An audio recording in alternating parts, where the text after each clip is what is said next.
Deputado federal Carlos Jordi foi alvo de operação da polícia, acusado de ser um dos líderes dos atos de 8 de janeiro. Maior plano de saúde do país é investigado por suspeita de não respeitar decisões da justiça a favor dos clientes. Mais de um terço dos brasileiros moram em áreas de risco para tragédias ambientais. 2.600 detentos que receberam autorização para a saidinha de Natal não voltaram para a prisão. Mortes provocadas por ações policiais caíram 57% com a utilização das câmeras de imagem nos uniformes. Paquistão revidou o ataque e disparou mísseis contra o Irã.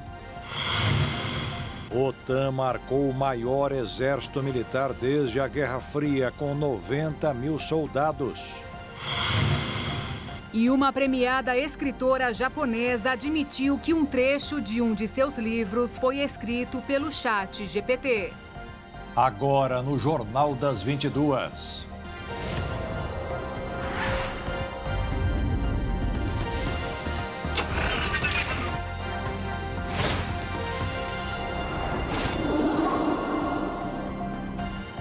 Olá, boa noite. Boa noite.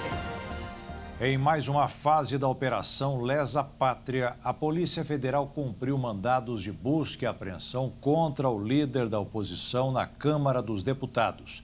Ele é suspeito de ter trocado de mensagens com instruções e orientações sobre o fechamento de rodovias e os ataques de 8 de janeiro.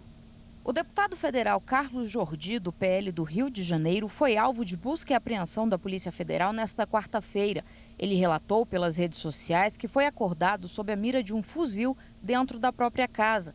Os agentes levaram o celular e a arma do parlamentar. A polícia também esteve no gabinete do deputado na Câmara, em Brasília. Documentos e um computador foram apreendidos. Carlos Jordi está sendo investigado por suposta participação nos atos antidemocráticos.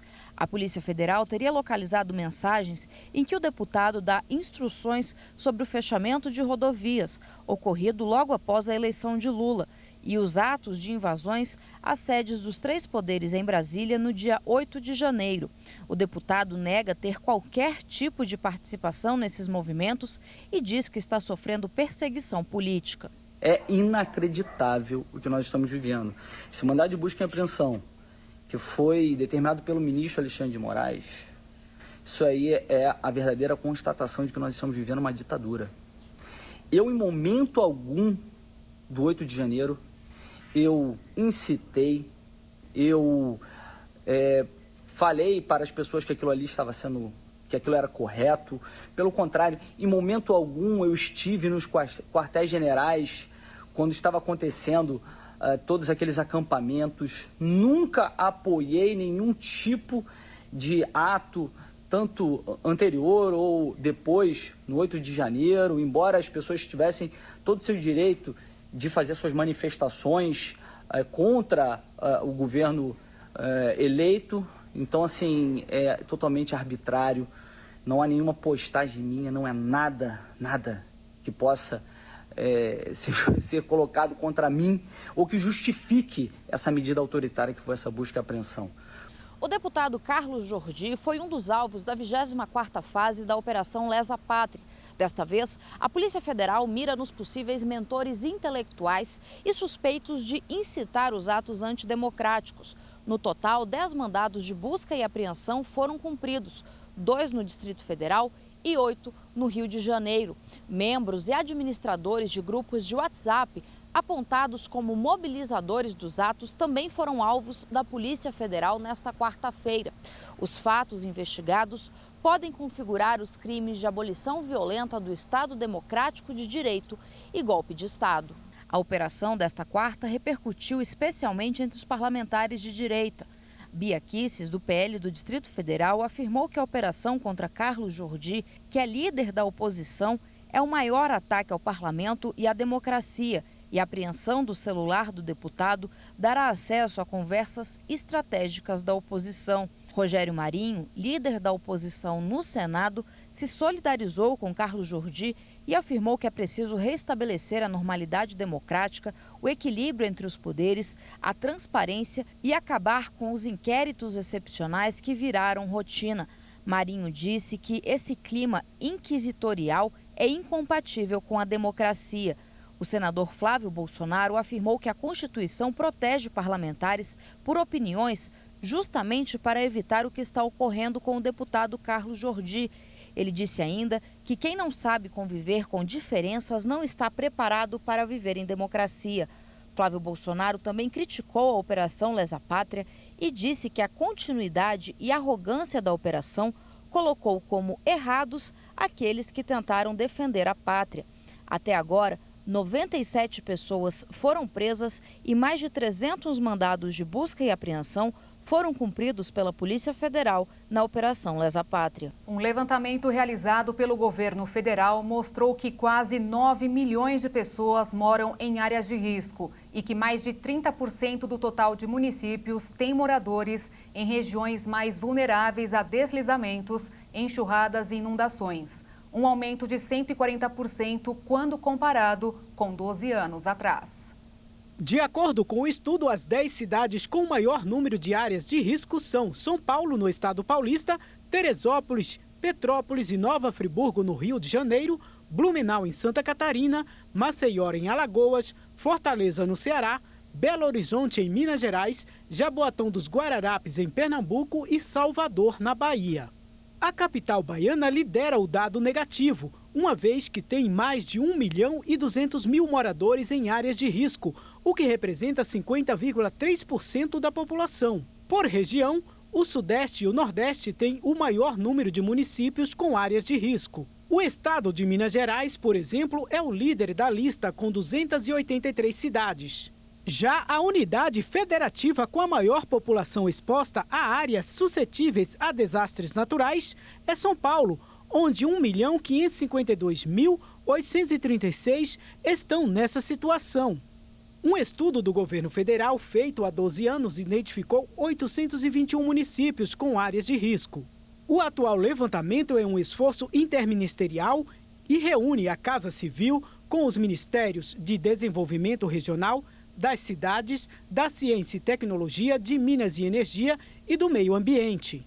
A partir dessas informações, o objetivo, segundo o governo, é usar os dados para direcionar os recursos federais para a defesa civil e o desenvolvimento de ações nessas localidades. Entre 1991 e 2022, o relatório apontou que foram registradas 23.611 ocorrências de desastres naturais em todo o país. Os episódios levaram a 3.890 mortes e 8.226.314 desalojamentos ou desabrigados. Entre as metas listadas, o governo pretende também garantir recursos para a prevenção de desastres por meio do novo Programa de Aceleração do Crescimento, o PAC. Em setembro do ano passado, o ministro do Desenvolvimento Social, Wellington Dias, afirmou que até 2026 o novo PAC destinará 14 bilhões e 900 milhões de reais para a iniciativa. Nesta semana, temporais deixaram rastro de destruição em diversas cidades do Rio de Janeiro e do Rio Grande do Sul, com mortes e milhares de desabrigados. Uma situação trágica que pode aumentar dado o crescimento de eventos extremos com as mudanças climáticas. Dos 52 mil detentos que tiveram o benefício da saidinha de Natal concedido pela maioria dos estados brasileiros, 2.600 não retornaram para a prisão. Todos são considerados foragidos. Concedido em 17 estados, o benefício só é autorizado para detentos com bom comportamento, não tenham praticado faltas graves no último ano e cumprido parte da pena. Em regra, a saidinha em datas festivas dura 7 dias e pode ser concedida 4 vezes ao ano. Os presos são proibidos de frequentar bares e casas noturnas e devem ficar durante toda a noite no endereço informado à Justiça. Entretanto, a saidinha de Natal de 2023 resultou na fuga de 2.600 presos dos 52 mil detentos beneficiados. Os estados do Rio de Janeiro, Bahia, Pará e Sergipe foram os que registraram os maiores percentuais de fuga, com 10% dos presidiários foragidos. Já os estados do Espírito Santo, Rio Grande do Sul, Piauí e Rondônia foram os que tiveram os menores índices, todos com menos de 2,5%. O benefício voltou a ser discutido no Senado após um dos detentos matar Roger Dias da Cunha, um policial militar em Minas Gerais, durante o período fora do presídio. O assassino Welbert de Souza Fagundes já tinha sido pego furtando durante uma saída em 2022. O Ministério Público de Minas Gerais foi contra a liberação de Welbert. Contudo, a Justiça autorizou a saída. Com as mudanças do pacote anticrime em 2020, o preso condenado por crime hediondo com morte não tem mais direito à saída temporária, com exceção dos que tenham obtido o benefício antes da mudança da lei. A morte do PM levou o presidente do Senado, Rodrigo Pacheco, a procurar um debate no Congresso com relação a medidas de ressocialização de presos. Um projeto que acaba com as saidinhas foi aprovado pela Câmara em 2022 e chegou ao Senado, mas não foi votado. A desembargadora do Tribunal de Justiça de São Paulo, Ivana David, avalia que o benefício pode ser aprimorado. Acrescentou também que a extinção seria um exagero.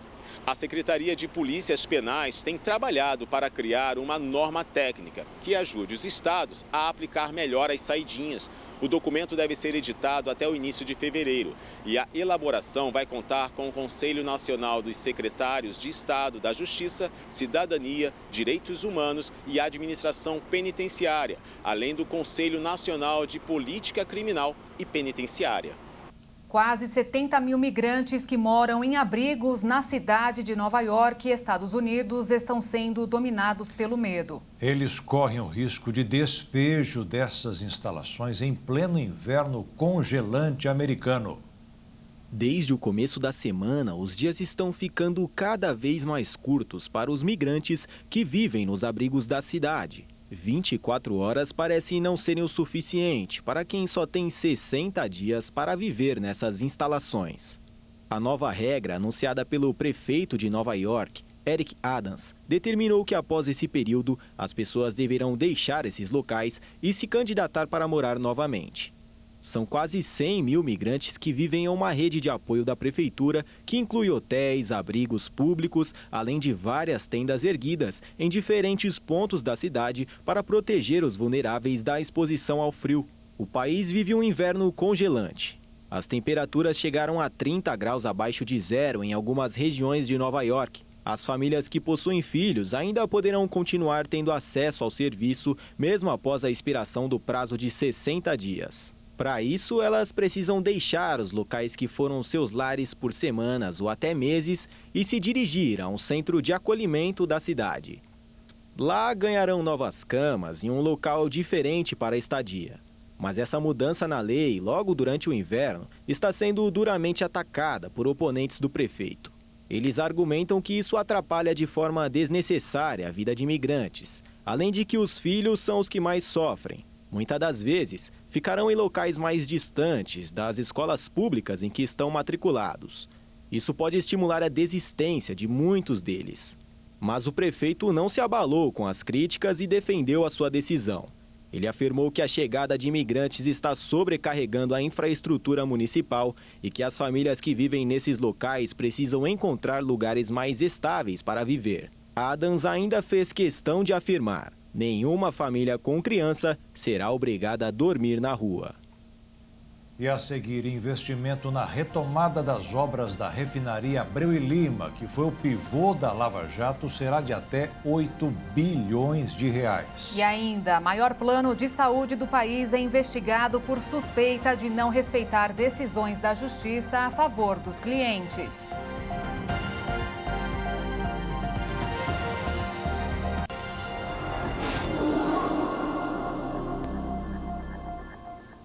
O presidente Lula começou hoje uma sequência de viagens pelo Brasil. O primeiro destino foi a região Nordeste. O presidente Lula esteve hoje em Salvador, capital da Bahia, para formalizar o acordo para a construção do Parque Tecnológico Aeroespacial. O acordo foi assinado entre o Ministério da Defesa, a Aeronáutica, o Governo do Estado da Bahia e Senai para construir esse parque tecnológico que deverá incentivar pesquisas e estudos no campo aeroespacial. A previsão é que o investimento seja de 650 milhões de reais apenas na obra, na construção desse parque tecnológico, sem contar os equipamentos para os laboratórios.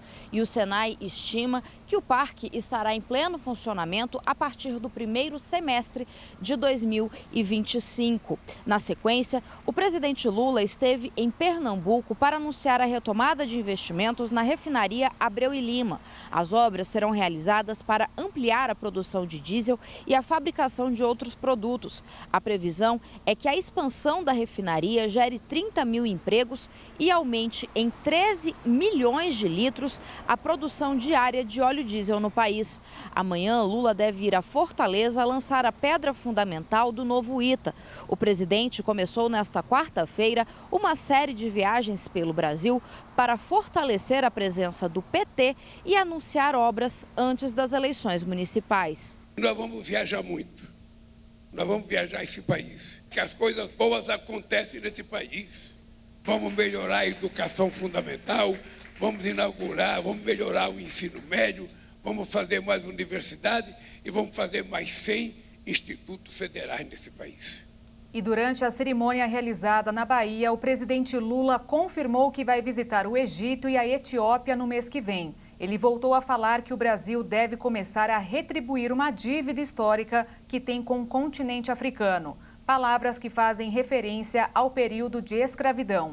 No discurso, Lula disse que o Brasil é um país pobre, então a única forma de pagar essa dívida seria com conhecimento. E em Pernambuco, o presidente Lula voltou hoje à refinaria Abreu e Lima, em Ipojuca, para lançar a segunda etapa das obras cuja finalidade é mais do que dobrar a atual capacidade de refino.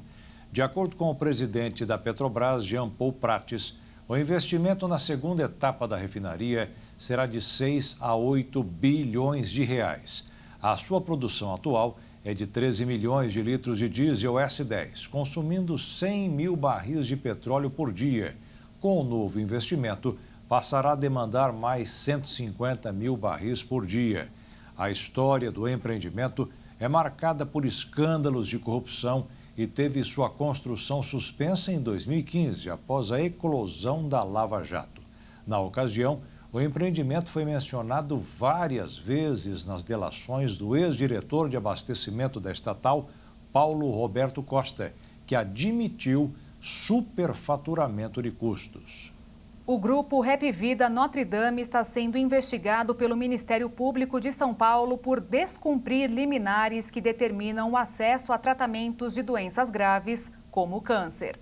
O maior grupo de planos de saúde do Brasil, com quase 9 milhões de clientes, responsável por 1 em cada 6 brasileiros que têm convênios, descumpriu mais de 100 liminares nos últimos 8 meses, somente no Fórum Central Civil, maior da cidade de São Paulo. Nas decisões, os juízes afirmaram que o descumprimento das ordens pelo grupo viraram rotina e que a empresa dá de ombros à justiça de forma sistemática e faz ouvidos moucos às determinações judiciais. A Rap Vida Notre Dame é alvo de multas, bloqueios judiciais e abertura de inquéritos por crime de desobediência.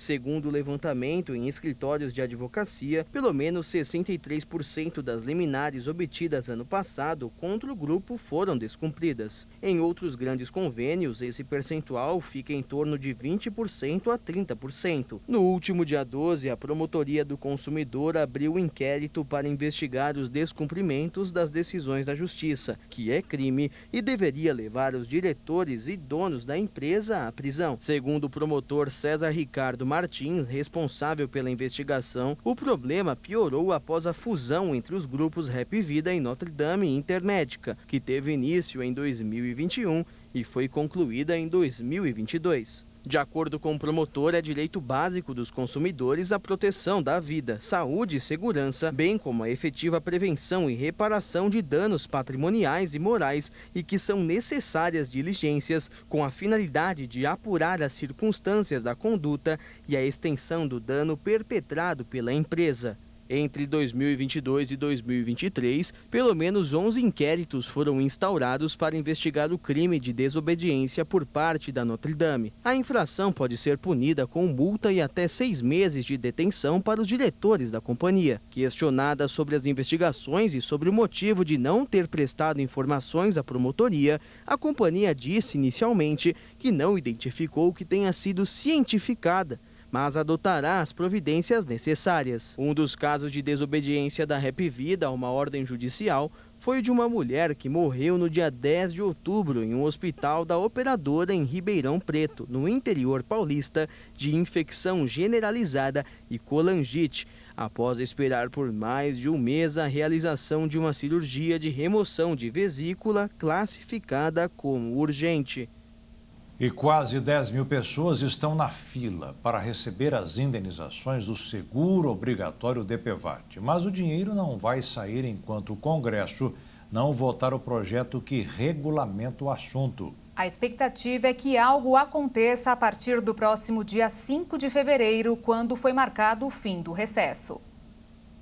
A Caixa Econômica Federal, que atualmente administra os recursos do DPVAT, suspendeu os pagamentos de indenizações a vítimas de acidentes de trânsito registrados após o dia 14 de novembro do ano passado por escassez de fundos.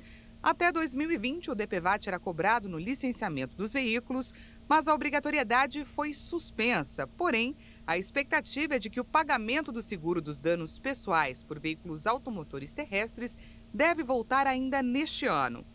O projeto de lei complementar foi apresentado no Congresso Nacional para retomar a cobrança do seguro, que vai passar a se chamar SPVAT, o seguro obrigatório para a proteção de vítimas de acidentes de trânsito.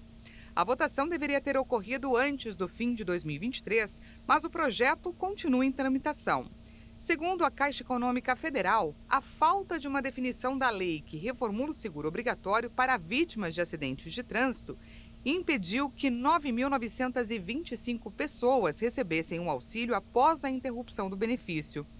O seguro é pago em casos de morte, invalidez permanente ou individual e para o reembolso de despesas médicas e hospitalares da rede privada por danos físicos causados por acidentes com veículos automotores de via terrestre ou por suas cargas. O seguro é destinado a motoristas, passageiros e pedestres ou seus beneficiários. O mercado financeiro desta quinta-feira foi marcado mais uma vez pelas incertezas em relação ao rumo dos juros nos Estados Unidos. Os investidores também ficaram atentos aos indicadores norte-americanos e dados da economia chinesa. Com isso, o dólar fechou em alta pela quarta vez seguida, de 0,02%, cotado em R$ 4,93 na venda. E a Bolsa de Valores fechou em queda de 0,91% aos 127.355 pontos. A Serasa disponibilizou mais de 6 milhões de ofertas para negociações de dívidas com universidades através da sua plataforma digital. Com a medida, mais de 2 milhões de inadimplentes podem quitar seus débitos com até 93% de desconto e com possibilidade de parcelamento. Com as condições especiais, os estudantes podem quitar as dívidas e dar continuidade à vida acadêmica. A China enviou hoje ao espaço um micro-organismo terrestre primitivo para estudar sua capacidade de sobrevivência em condições semelhantes às de Marte e ajudar a resolver um mistério da possível existência de uma vida extraterrestre.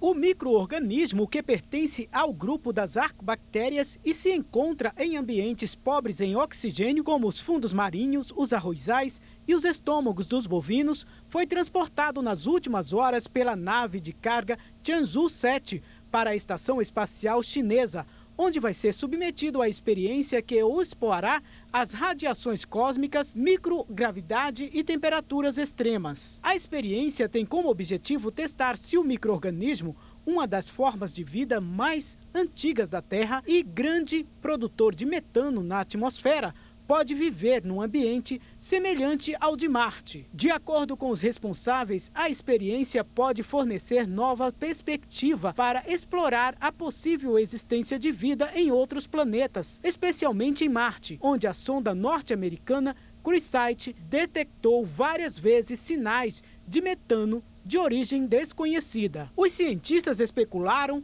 que esse metano poderia ser o resultado do metabolismo de algum tipo de organismo extraterrestre e que a arcobactéria produtora de metano poderia ser uma das potenciais formas de vida em Marte ou na lua Titã de Saturno. As técnicas atuais, no entanto, não permitem a detecção de sinais de vida extraterrestre em Marte ou em outros planetas, devido ao elevado custo e baixa precisão. Para isso, foi proposta uma experiência de verificação inversa, ou seja, enviar o micro-organismo para o espaço e testar se consegue adaptar-se e produzir metano. A estação espacial Tiangong, que vai funcionar durante cerca de 10 anos, pode se tornar a única do mundo a partir de 2024. Se a Estação Espacial Internacional, uma iniciativa liderada pelos Estados Unidos, a qual a China está impedida de ter acesso devido aos laços militares do seu programa espacial, for retirada este ano como está previsto. O país asiático investiu fortemente em seu programa espacial e alcançou êxitos,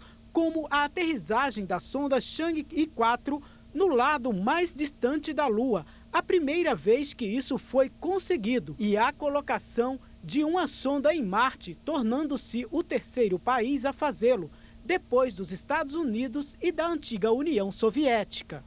E ainda hoje, mortes provocadas por ações policiais caíram 57% com a utilização das câmeras de imagem nos uniformes. E também, OTAN marcou o maior exercício militar desde a Guerra Fria, com 90 mil soldados.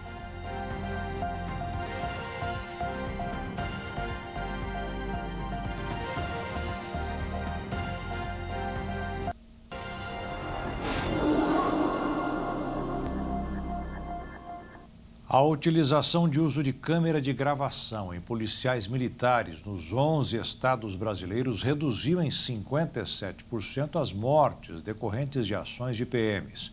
O Rio de Janeiro foi o que mais avançou, beneficiando os moradores.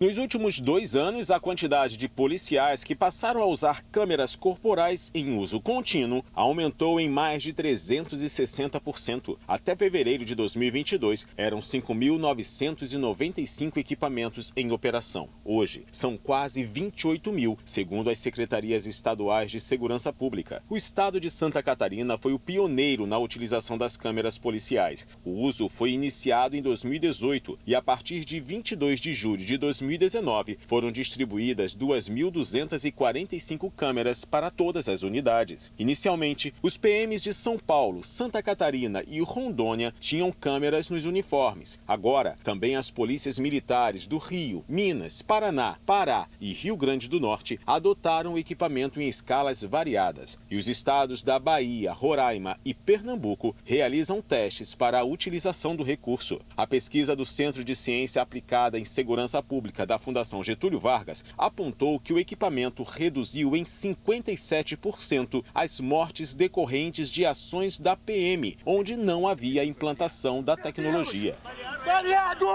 Mesmo vendo esses resultados, nem todos são a favor do uso. O deputado estadual de São Paulo, Rafa Zimbaldi, pleiteou a retirada do equipamento dos uniformes. Na oportunidade, ele disse que a tecnologia é utilizada como ferramenta punitiva aos agentes de segurança, enquanto a diretora executiva do Instituto Sou da Paz, Carolina Ricardo, acredita que as câmeras servem para o comandante ter uma visão melhor da situação como o policial trabalha. Um exemplo prático que podemos atestar é o projeto Olho Vivo de São Paulo. Nele, os policiais são equipados com câmeras portáteis que gravam a rotina operacional. Após o programa, houve aumento de 24% do total de apreensões de arma e de 102% dos registros de casos de violência doméstica. Hoje, o estado que mais promoveu avanço no uso desses equipamentos foi o Rio de Janeiro. Há 2 anos, não havia dispositivos em operação, mas segundo a Secretaria de Estado de Polícia Militar, foram instaladas mais de 11.200 câmeras. Outras 1.751 foram contratadas e devem ter o uso autorizado nas próximas semanas. E há ainda as 200 da Parceria Federal equipando o policiamento rodoviário. Dos 2.700.000 participantes, apenas 60 tiraram a nota 1000, nota máxima na redação do Enem. Um deles, ou melhor, uma estudante catarinense, contou os segredos da conquista. Oi, meu nome é Maria Laura Santinclen, eu tenho 20 anos, sou de Chapecó e fui a única catarinense a conquistar o 1000 na redação do Enem desse ano de 2023. Muitas horas de estudo, treino e dedicação. É assim a rotina dos estudantes que conseguiram a nota máxima na redação do Exame Nacional do Ensino Médio, o Enem. Na edição de 2023, os participantes tiveram que escrever sobre os desafios para o enfrentamento da invisibilidade do trabalho de cuidado realizado pela mulher no Brasil. Segundo o INEP, 60 candidatos tiraram 1000 na redação. No ano anterior, foram 18. Acredito que minha rotina tenha sido, a rotina de um estudante normal de cursinho. Eu chegava no cursinho de manhã muito cedo, saía no final da tarde, 6 e pouco, perto das 7, e estudava o dia todo, Esse é o grande segredo, estudar, ter constância, sempre buscar opiniões de pessoas. Obviamente a gente é estudante, a gente não sabe tudo, mas a gente tem professores ali para nos auxiliar. Eu ia em todos os plantões que eu podia com a minha professora de redação, estava sempre mostrando minhas redações, corrigindo os meus erros e sempre escrevendo. Maria Laura está entre os 60 brasileiros que tiraram nota 1000 na redação do Enem. De Chapecó, no oeste do estado, ela é a única catarinense que atingiu esse feito nesta edição da prova.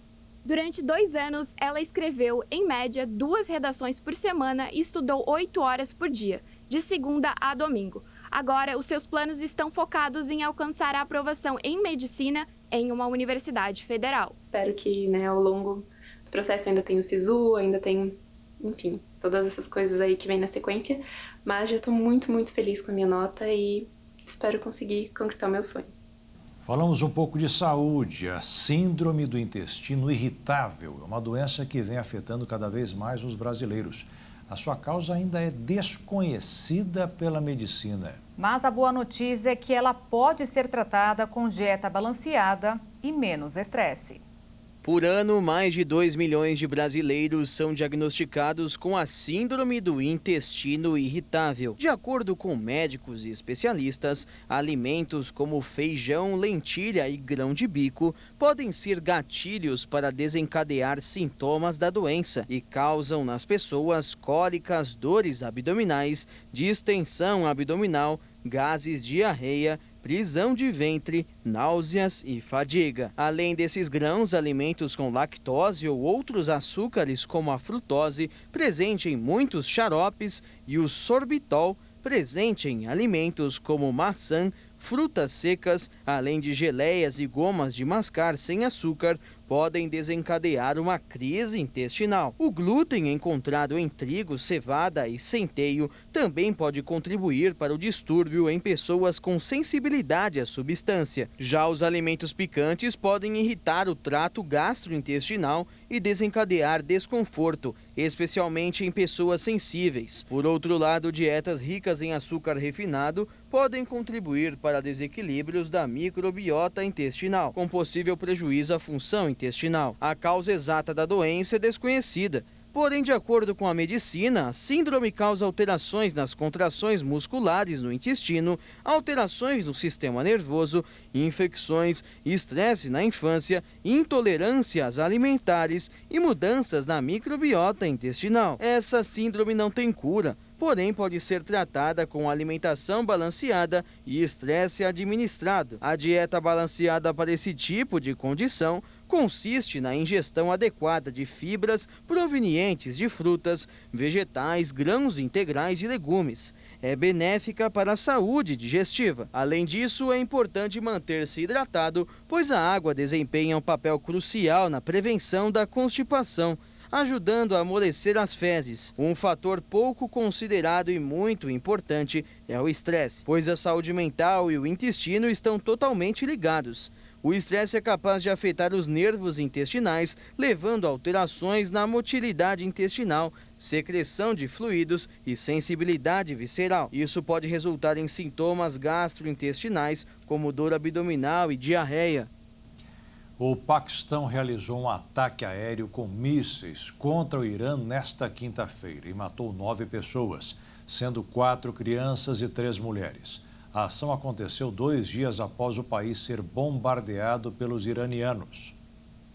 O governo paquistanês disse que o ataque teve como objetivo acabar com um grupo rebelde separatista que atua no Irã. Mas os iranianos afirmaram que o ataque atingiu civis de um vilarejo na província de Sistão-Baluchistão, no sudeste do país e na fronteira com o Paquistão. Os alvos em questão fazem parte da Frente de Libertação Baluchi, que busca a independência da província paquistanesa do Baluchistão. Através de um comunicado, o governo do Paquistão disse que respeita a soberania e integridade territorial do Irã e que os ataques tiveram como objetivo garantir a segurança paquistanesa. Segundo o Ministério das Relações Exteriores do país, o Irã é uma nação irmã e o povo do Paquistão tem grande respeito e afeição pelo povo iraniano. O bombardeio aconteceu 2 dias após o Irã atacar uma base de um grupo rebelde no Paquistão. O governo paquistanês afirmou que os iranianos invadiram o espaço aéreo do país e que 2 pessoas morreram no ataque. Após a ação iraniana, o governo do Paquistão afirmou que o incidente poderia ter sérias consequências e que era completamente inaceitável. Além do Paquistão, o Irã também atacou a Síria e o Iraque nesta semana, alimentando ainda mais a onda de conflitos que o Oriente Médio vive. Tanto o Paquistão como o Irã lutam há muito tempo contra militantes na agitada região Baloch, ao longo da sua fronteira de 900 quilômetros. Mas o último incidente marca um aumento entre as 2 potências vizinhas e ocorre no momento em que as hostilidades regionais no Oriente Médio aumentam devido à contínua guerra de Israel na faixa de Gaza. Além da guerra no território palestino e israelense, grupos armados que estão presentes na região acabaram se envolvendo no conflito, espalhando a crise para outros países, entre eles o Hezbollah no Líbano e o Houthis no Iêmen, que declararam apoio ao Hamas. E esses 2 grupos são apoiados pelo Irã. A OTAN, Organização do Tratado do Atlântico Norte, anunciou hoje o seu maior exercício militar em décadas. A operação, que vai durar por vários meses, contará com a participação de 90 mil soldados. Essa é a maior convocação feita pela OTAN desde a Guerra Fria, que acabou na década de 90. O exercício batizado de Defensor Fiel é uma espécie de demonstração de força e de capacidades militares. O bloco ocidental está revisando suas estratégias de defesa justamente por conta da invasão na Ucrânia feita pela Rússia. Os militares vão participar de uma série de exercícios dentro de um cenário de ataque russo. Em uma das simulações, eles serão treinados para um deslocamento rápido para a Polônia, país que é membro da OTAN e vizinho da Ucrânia. Em outro treinamento, os soldados vão aos países que fazem fronteira com a Rússia, como a Noruega, que também faz parte da organização. Mas, ao todo, as simulações acontecerão em 2 partes, tanto na América do Norte como também na Europa. Para que tudo isso saia do papel, está prevista a participação de 50 navios, 80 aviões e mais de 1.000 veículos de combate. Os exercícios já vão começar na semana que vem e vão durar até meados de maio. Além disso, vão contar com a cooperação de soldados da Suécia, país que ainda não faz parte da aliança, mas já solicitou formalmente o ingresso ao grupo. A OTAN conta com mais de 31 países e a aliança prevê que uma invasão a qualquer um dos membros provocará automaticamente uma resposta de todos os outros integrantes do grupo. E a seguir, um levantamento apontou que o Flamengo foi o time que mais investiu no seu time de base nos últimos anos. E ainda, a premiada escritora japonesa admitiu que um trecho de um de seus livros foi escrito pelo ChatGPT.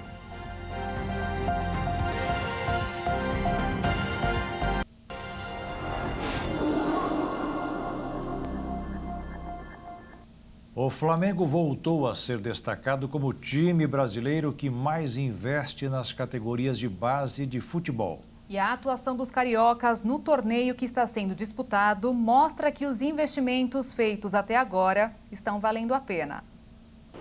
Neste mês de janeiro começou a maior competição de base da atualidade, a Copa São Paulo de Futebol Júnior, popularmente conhecida como Copinha. Com jogadores de até 20 anos, a competição é a principal das categorias de base do Brasil e reúne clubes de todo o país. Segundo o relatório Convocados Galápagos Outfield, entre 2019 e 2023, o Flamengo foi o clube que mais investiu em suas categorias de base. Durante esse tempo, foram injetados 184 milhões de reais nos garotos do Ninho e 10 títulos foram conquistados entre nacionais, internacionais e estaduais. De acordo com uma pesquisa do Centro Internacional Esportivo, no ranking mundial, o Fla ocupa a 13ª posição e fica à frente de gigantes da Europa como PSG, Liverpool e Barcelona.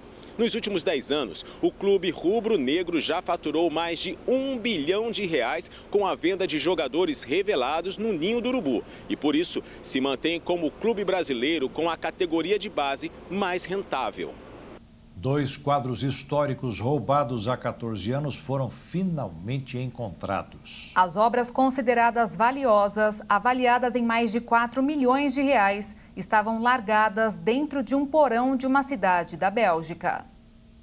As 2 pinturas eram de artistas famosos, uma chamada de A Cabeça, do pintor espanhol Pablo Picasso, e outra chamada de O Homem em Oração, do artista belarusso-francês Marc Chagall. Elas haviam sido roubadas em 2010 em Israel. A investigação para encontrar começou no final de 2022. A polícia havia sido informada de que um morador de Namur, na Bélgica, tinha colocado as 2 obras à venda. As buscas continuaram em todo o ano passado e a conclusão foi de que elas estavam em posse de um suspeito. Daí, as chances eram 2. O quadro poderia estar na casa de um familiar ou em sua própria casa. Mas foi só nesta semana que a polícia judiciária da cidade continuou com as buscas e foram diretamente na casa do suspeito. Ao chegar no local, foi encontrada uma grande quantidade de dinheiro, mas nada das pinturas. Mesmo assim, o criminoso admitiu que estavam com ele. Ele só não disse o lugar. As buscas seguiram. Foi dentro de um porão da cidade de Antuérpia, na Bélgica, que os policiais encontraram os quadros que estavam embalados para que ficassem protegidos. E por incrível que pareça, mesmo após 14 anos, continuam em perfeito estado e até com as molduras originais. A falta de regulação nas redes sociais fez com que a OpenAI, criadora do ChatGPT, e outras redes sociais anunciassem medidas contra a deepfake durante as campanhas eleitorais. Esse termo deepfake faz referência a qualquer modificação em vídeo, foto ou outras imagens que tenham sido criadas para parecer realista, mas feita com inteligência artificial. Pelo menos 58 países, incluindo o Brasil, realizarão eleições ao longo de 2024. Diante da facilidade inédita para se gerar imagens e sons falsos e ainda sem nenhuma medida regulatória sobre o uso da inteligência artificial, a OpenAI publicou um artigo sobre o plano que adotará para diminuir os danos durante o processo eleitoral, que se darão em 3 pilares: prevenir abuso, promover transparência de que conteúdos são gerados por IA e facilitar o acesso a conteúdo de credibilidade sobre os sistemas de votação. Neste último caso, como os Estados Unidos terão eleições presidenciais este ano, a OpenAI afirma que trabalha no país com a Associação Nacional de Secretários de Estado, mas não faz nenhuma menção a parcerias com entidades de outros países. A OpenAI ainda afirma que tem salvaguardas para evitar a produção de deepfakes, como proibir a reprodução de imagens de pessoas reais,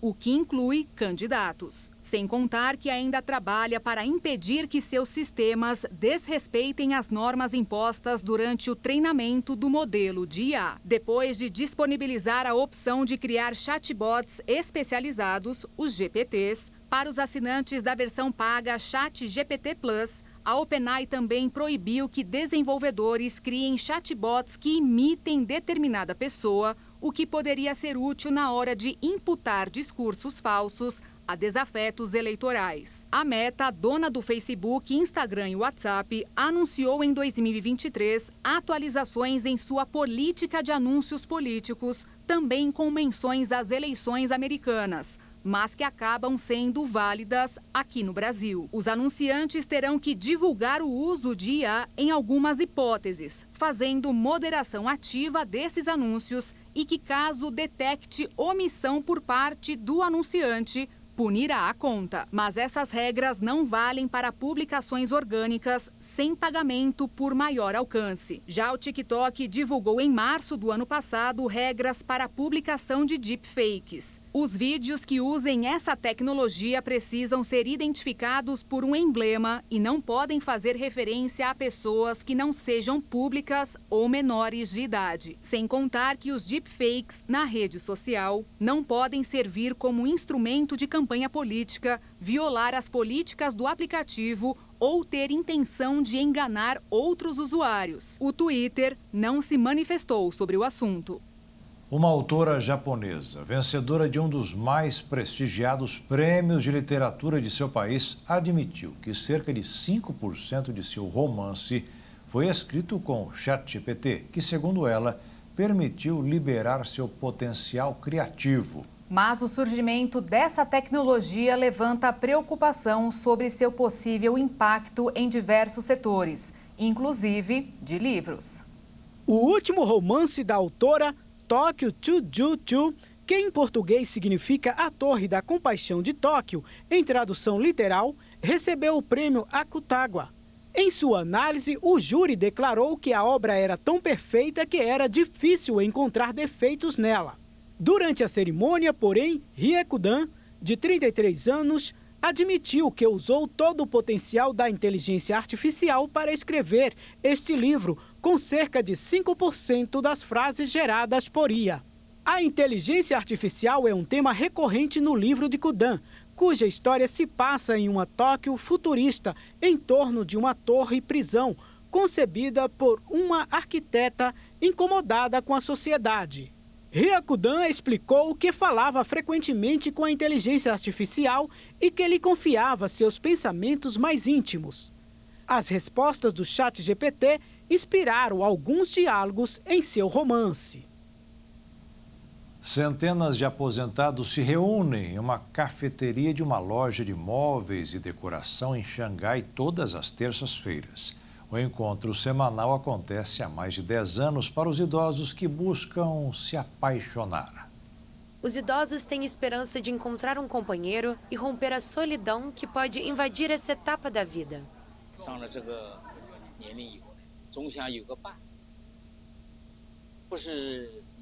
Depois de ficar velho, sempre quis ter um par. Não com outras intenções, eu só queria ter alguém para conversar. Até mesmo a troca de brincadeiras pode ser divertida na vida.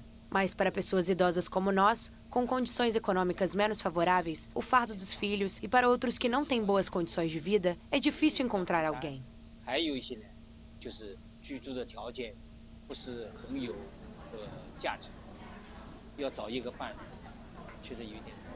O encontro semanal acontece há mais de 10 anos, embora a empresa sueca tenha tentado impedir.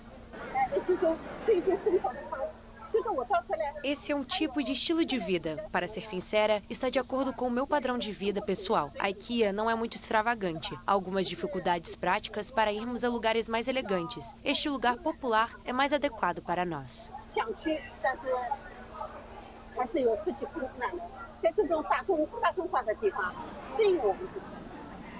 De acordo com dados oficiais, na China, há mais de 297 milhões de pessoas de 60 anos ou mais e cerca de 25% são solteiros. No ano passado, os núcleos familiares multigeracionais eram a regra. Mas, atualmente, muitos idosos vivem solitários. Em uma pesquisa de 2016, da Universidade Renmin, em Pequim, um idoso em cada 4 disse se sentir sozinho. Os brasileiros aproveitaram o primeiro ano pós-pandemia para viajar a destinos turísticos nacionais. Diferentes regiões do país tiveram recordes de visitantes que movimentaram a rede hoteleira e a economia. Ecoturismo e o turismo de experiência estiveram entre as preferências em roteiros de viagem dos brasileiros que movimentaram a rede hoteleira e aqueceram a economia de destinos turísticos nacionais. Os atrativos bateram recorde de visitação no ano passado. Um dos destinos mais visitados do país fica aqui em Mato Grosso do Sul. Considerada a capital do ecoturismo do Brasil, com mais de 40 atrativos, a cidade de Bonito recebeu ao longo de 2023 300 mil visitantes, o maior fluxo desde 2015, quando passou a ser feito um levantamento mensal pelo Observatório de Turismo e Eventos do município. Águas cristalinas que são um convite para o mergulho, trilhas de tirar o fôlego, grutas e cachoeiras estão entre as opções da cidade sul-mato-grossense. Já amantes do friozinho optaram por passear pela Serra Gaúcha, especialmente em Gramado, no interior do Rio Grande do Sul, que se destaca pela arquitetura e gastronomia. O município bateu um recorde histórico de 8 milhões de visitantes, um aumento de 6% em um ano, de acordo com dados da prefeitura. Com esse ritmo intenso de viagens, a rede hoteleira tem alcançado índices de crescimento em ocupação. Na estância turística de Olímpia, que fica no interior de São Paulo, quase 5 milhões de turistas ficaram em hotéis, 40% a mais do que o ano anterior. Diante desse aumento, o setor está otimista para 2024, conforme aponta o estudo de orçamentos hoteleiros. A previsão é ampliar a ocupação dos estabelecimentos em 5% no comparativo com 2019, ano pré-pandemia, tanto na América do Sul quanto na Central. E o Jornal das 22 termina aqui. Obrigada pela sua companhia nesta quinta-feira. Um ótimo fim de noite para você e até amanhã. Boa noite, fique na paz. Inclusive, falei.